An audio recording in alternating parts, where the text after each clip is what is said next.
সোমবার সকালে নিজের হাতে চুল আঁচড়ে স্কুল ড্রেস পরে স্কুলের জন্য তৈরি হয় মাইলস্টোন স্কুল অ্যান্ড কলেজের তৃতীয় শ্রেণীর শিক্ষার্থী জুনায়েদ হাসান। গরম ভাত আর ডিমের তরকারি টিফিন বক্সে নিয়ে বড় ভাইয়ের সঙ্গে বাবার মোটরসাইকেলে চড়ে স্কুলে যায় সে। স্কুলে পৌঁছানোর পর বাবা জানতে চান স্কুল ব্যাগ ভারী লাগছে কিনা। মাথা নেড়ে না বলে হাসি মুখে স্কুলে ঢুকে যায় জুনায়েদ। সাপ্তাহিক বা অন্য ছুটি না থাকলে জুনায়েদ প্রতিদিন স্কুলের জন্য নিজেই তৈরি হতো, নিজের কাজ নিজেই করত। সোমবারও এর ব্যতিক্রম ছিল না, তবে সেদিন ব্যতিক্রম কিছু যোগ হয় তার দৈনিক রুটিনে। রুটিন অনুযায়ী অন্যদিন স্কুল ছুটির পর বাড়ি ফিরত জুনায়েদ, তবে সোমবার স্কুল ছুটির পর আর তার বাড়ি ফেরা হয়নি।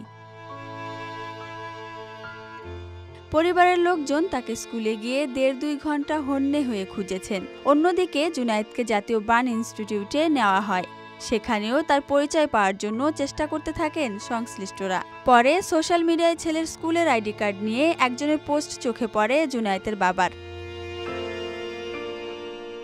হাসপাতালে গিয়ে বাবা মোহাম্মদ আসলাম দেখতে পেলেন সকালে পরিপাটি করে আঁচড়ে যাওয়া চুলগুলো পুড়ে মাথার সঙ্গে লেপ্টে আছে।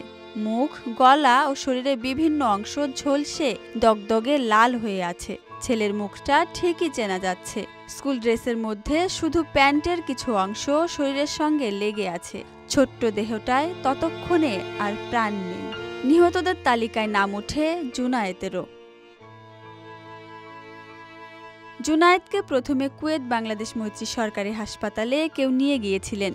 শারীরিক অবস্থা খারাপ হওয়ায় সেখান থেকে তাকে ঢাকা মেডিকেল কলেজ হাসপাতালের বার্ন ইউনিটে নেওয়ার কথা বলা হয়। তবে জুনায়েদের সঙ্গে পরিবারের কোনো সদস্য ছিল না। অ্যাম্বুলেন্সে করে আরেক শিশুর পরিবারের সঙ্গে শেখ রমজান নামের এক ব্যক্তি ঢাকা মেডিকেল কলেজ হাসপাতালের বার্ন ইউনিটে নিয়ে যান জুনায়েদকে। জুনায়েদের বাবা মোহাম্মদ আসলাম বলেন, বড় ছেলেকে সহজেই খুঁজে পাই। ঘণ্টা দেড়েক ছুটোছুটি করেও ছোট ছেলেকে পাইনি।